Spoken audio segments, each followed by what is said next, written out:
మనిషి ఆలోచనలకు ఓ రూపాన్నిచ్చి దాన్ని కళాఖండంగా మార్చి అమ్మకానికి పెడితే ఎలా ఉంటుంది?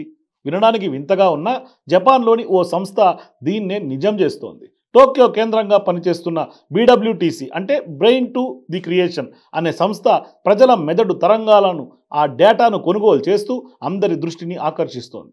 కేవలం 100 సెకండ్ల పాటు తమ మెదడు తరంగాలను స్కాన్ చేయించుకోవడానికి వచ్చిన వారికి 1000 జపనీస్ యోన్లు అంటే సుమారు 590 రూపాయలు చెల్లిస్తోంది. అంటే ఈ ప్రక్రియ చాలా సులభంగా ఉంటుంది. ఆసక్తి ఉన్నవారు టోక్యోలోని చియోడో జిల్లాలో ఉన్న బీడబ్ల్యూటీసీ మోటావర్స్ స్టోర్స్కు వెళ్ళాలి.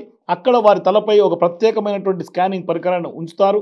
అది 100 సెకండ్ల పాటు వారి మెదడులోని సంకేతాలను, ఆలోచనలను కూడా రికార్డ్ చేస్తుంది. అలా సేకరించిన ప్రత్యేకమైనటువంటి డేటాను తక్షణమే ఒక ఆధునిక కళారూపకంగా మారుస్తారు. ఇలా సృష్టించిన కళాఖండాలను ప్రదర్శనకు ఉంచి అమ్ముతారు. ఈ డేటాను చిత్రాలుగా మార్చి ఒక్కోదానికి ధర కేటాయిస్తాం.